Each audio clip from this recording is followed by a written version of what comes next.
바이든 전 대통령의 사퇴를 이끌어낸 결정적 인물이 바로 낸시 펠로시 전 하원 의장이라고들 합니다. 오바마 전 대통령도 많은 역할을 하기는 했지만 2016년 대선에서 바이든 당시 부통령을 포기시키고 힐러리 클린턴 전 국무장관을 지지했던 전력 때문에 오랫동안 바이든과 가깝지만 또 멀기도 한 애증의 관계를 유지하고 있다고 해요. 그래서 이번 대선에서 바이든 사퇴를 서포트는 했지만 적극적으로 주도하기는 어려웠을 거라는 시각이 많이 있고요. 바로 그 적극적 주도자 역할을 맡았던 인물이 바로 낸시 펠로시였다고 하죠. 낸시 펠로시 전 하원 의장은 바이든 사퇴를 설득하려 만난 자리에 전문가들을 대동했다고 하는데요. 그 전문가들을 통해 바이든이 계속 출마 의사를 고수한다면 어떤 리스크가 있을 것이고 어떤 불리한 일들이 생길 것인지를 논리적으로 설파했다고 하죠. 현 시각 미국에서 가장 파워풀한 여성 중 한 명, 누구도 부인할 수 없이 강하고 논리적이며 실패를 모르는 민주당 실세, 일명 센 언니계의 선두주자, 낸시라는 이름을 가진 여성 중 아마도 세계에서 가장 유명한 낸시 중 한 사람일 이 사람, 낸시 펠로시를 만나보겠습니다. 낸시 펠로시는 1940년생입니다. 현재 84살입니다. 트럼프가 바이든이 나이 많다고 맹공을 퍼부었었는데요. 펠로시는 그 바이든보다도 2살이 많습니다. 1946년생인 트럼프보다는 무려 6살 누나 되시겠네요. 그럼에도 불구하고 그들보다 젊어 보이고 훨씬 활기차 보입니다. 어마무지 건강하고 에너제틱하고 도무지 지칠 줄 모르는 것처럼 보이는 캐릭터입니다. 패션 감각도 뛰어납니다. 무채색이 주류를 이루는 다른 정치인들과 달리 핑크, 블루, 노란색 등의 원색 수트도 즐겨 입고 이를 아주 자신감 있고 멋들어지게 소화해냅니다. 미국 정가가 의외로 보수적이거든요. 펠로시 의상에 대해 말이 안 나왔겠어요? 그래도 수트는 갖춰 입었고 TPO에 어긋나지 않으니 어떻게 제지할 방법은 없었죠. 사실 웬만한 사람 같으면 적당히 알아서 자제를 했을 텐데 우리의 펠로시 언니 눈 하나 깜짝 안 하고 그녀만의 스타일을 끝끝내 고수해냅니다. 헤어스타일에도 아주 공을 들이기로 유명한데요. 이 때문에 한창 코비드가 극성을 이루던 시기 구설수에 오른 적도 있죠. 식당, 데이케어, 병원 등의 에센셜 업무 외에 일반 업종들이 모두 셧다운에 들어가 영업을 하지 못하며 사회적 거리두기 및 마스크 착용이 한창 강조되던 시기, 이를 주도하며 코로나 별거 아니라던 도널드 트럼프 전 대통령과 날을 세우고 있는 상황에서 영업이 금지된 미용실을 방문해서 마스크도 착용하지 않은 채로 머리를 손질받은 영상이 공개된 것입니다.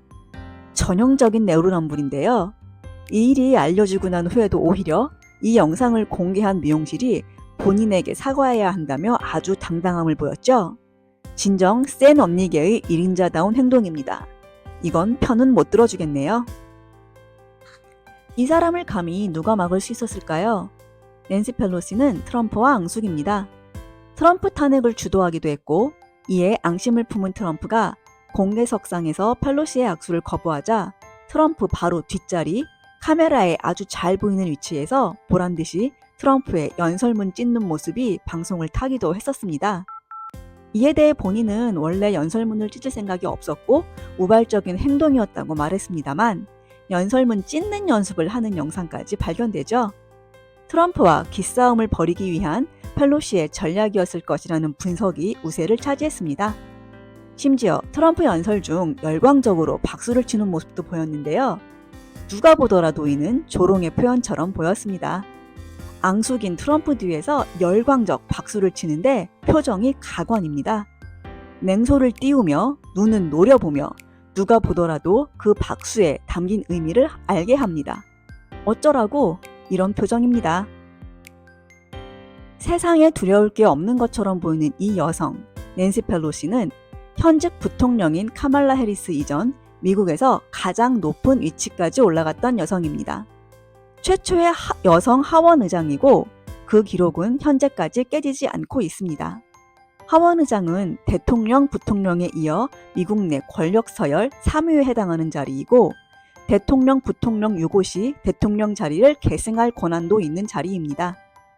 2007년에서 2011년까지 첫 번째 하원의장 임기를 지냈고 그 후 2019년에서 2022년까지 두 번째 임기를 마무리했습니다. 그럼에도 펠로시의 카리스마에 가려 그녀 이외에 뚜렷이 다른 하원의장의 이미지가 떠오르지 않는 것을 보면 낸시 펠로시 역시 난 인물은 분명합니다. 어린 세대들이 보기에는 항상 그 자리를 지키며 권력의 옆으로 절대 물러설 생각이 없는 것처럼 보이는 이 인물이 좀 지겨울 만도 한데요. 사실 펠로시는 2016년 대선에 힐러리 클린턴이 승리해 대통령이 된다면 은퇴를 하고 뒤에서 민주당을 서포트할 의향이 있었다고 합니다. 그런데 그만 힐러리가 대선에 실패하고 트럼프가 대통령이 되는 악몽을 목격하게 됩니다. 아무래도 안 되겠다 싶었나 보죠. 은퇴 계획을 포기하고 하원의장에 복귀해 이후 내내 트럼프를 견제하고 공화당의 발목을 잡으며 민주당 원로로서의 역할을 톡톡히 해냅니다. 그런데 권력을 한번 맛보면 다시 포기하기가 쉽지는 않은가 봐요. 이후 트럼프가 재선에 실패했어도 펠로시는 내내 하원의장 자리를 지켰고요. 2022년 하원의장 재출마는 포기했지만 명예의장으로서 그 후로도 내내 지금까지 계속 하원의원 자리는 유지하고 있습니다. 1987년 이후 무려 37년 동안 샌프란시스코 지역 하원의원 자리를 놓치지 않고 있다니 어쨌거나 대단하긴 하네요. 젊은이들 분발해야겠어요. 참, 미국 하원의장의 임기는 2년입니다. 어느덧 낸시 펠로시는 19선의 하원의원이네요. 밝음이 있으면 어두움도 함께하는 법, 펠로시에겐 논란도 함께합니다. 낸시 펠로시의 남편 폴 펠로시는 유명한 투자자인데요. 이 인물의 주식 투자 실력이 어마무시합니다. 지난 10여 년간 2만 배 넘는 수익을 올리며 투자업계의 마이더스에 손이 되었습니다. 폴 펠로시의 포트폴리오를 추적하는 사람들이 있을 정도이고 이로 인해 펠로시 ETF라는 용어까지 생겨났을 정도입니다. 보수 언론을 중심으로 한 일각에서는 낸시 펠로시가 고위급 정치인으로서 내부자 정부를 누설했을 가능성이 제기될 정도로 가히 신화적인 실적을 자랑합니다. 현재는 폴 펠로시가 엄청난 실력자라는 정도로 대충 결론이 난 모양인데 어쨌거나 부럽습니다. 저는 사면 내리고 팔면 오르거든요. 슬프네요. 낸시 펠로시는 의외로 정계에 일찍 입문하지는 않았습니다. 자녀 교육 때문에 정계 진출을 미루었고 막내딸이 고등학교에 진학한 1986년 46세가 되어서야 정계에 입문합니다. 입문하자마자 하원의원이 되었으니 운 또한 엄청나게 좋은 셈인데요. 사실 이는 펠로시가 유명한 정치 가문에서 태어나 자란 정치 금수저이기 때문에 가능한 일이기도 했습니다. 펠로시의 아버지는 메릴랜드주 하원의원과 볼티모어 시장을 지낸 인물이고 오빠도 후에 볼티모어 시장이 되었다죠. 따라서 펠로시에게 정계 진출은 시기의 문제일 뿐 정치 입문 자체가 어렵지는 않았고 정치가 언제나 친근했겠죠. 자식 키우고 싶을 땐 자식을 키우고 앵간히 자식 키우고 나서 이제 정치를 해야겠구나 결심하니 바로 다음 해에 하원의원이 되어버리는 참으로 부러운 인생이네요. 그래서 그럴까요? 펠로시는 거침없고 언제나 당당하죠. 참, 샌프란시스코 자택에 괴한이 침입해서 펠로시의 남편이 상해를 입은 일도 비교적 최근인 2022년 발생해 놀라움을 안겨준 적도 있죠. 범인은 아마도 낸시 펠로시를 싫어했던 인물로 보입니다. 침입 후 낸시 어딨어? 하면서 펠로시를 찾았다고 하죠. 이후 남편이 경찰에 신고했고 응급수술도 받았다고 합니다. 적도 많고 친구도 많은 미국 전계 역사의 한 페이지를 여전히 현재 진행형으로 기록하고 있는 낸시 펠로시를 여러분은 어떻게 생각하시나요? 원색 수트를 입고 고가의 보석을 걸친 채 곱게 메이크업한 내공만땅한 이 여성을 많은 젊은 미국인들은 지루해합니다. 그럴 밖에요. 그들이 태어나서 지금까지 쉴 새 없이 이 인물을 봐왔는데요. 제발 은퇴 좀 하세요. 애원하는 민주당 지지자들이 들썩들썩한데요. 사실 애증 섞인 표현이라고 볼 수도 있겠죠? 이 고령의 정치인의 전투력은 젊은 정치가들도 따라오질 못해요. 1991년 중국 방문 시 천안문 광장을 방문해 천안문 사태를 추모한 적도 있고요. 이로 인해 공안에 구금되기까지 했었다네요.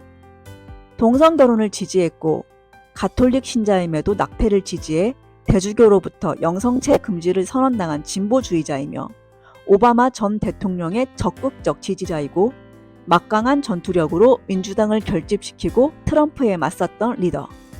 때로 중도적이고 때로 진보적으로 정치 어젠다를 아우를 줄 알았던 어느덧 20선에 도전하는 낸시 펠로시. 무소불위, 아나무인, 세상에 두려울 것 없는 트럼프에게 점잖은 공격 같은 건 별 영향도 못 미치잖아요. 트럼프는 사실 수준 높은 말싸움 뒤에 숨어있는 우아한 공격 같은 건 알아먹지도 못하는 인간인데 점잖은 싸움이 통하겠어요? 그런 트럼프를 놀려대고 조롱하며 약올리고 막말로 매길 줄 알았던 낸시 펠로시. 우리 편일 때 안심되고 남의 편이면 불편할 인물. 겁 없는 싸움꾼, 투사. 그리하여 트럼프에게 크레이지 낸시, 미친 낸시라고 불렸던 사람. 낸시 펠로시의 이런 대체 불가의 카리스마와 정치 수완을 계승하며 민주당 지지자들의 가려운 곳을 긁어줄 만한 후계자가 하루빨리 등장하길 바라며 그리하여 낸시 펠로시의 잊혀질 권리가 훌륭히 수행되길 바라며 이 시간을 마치겠습니다.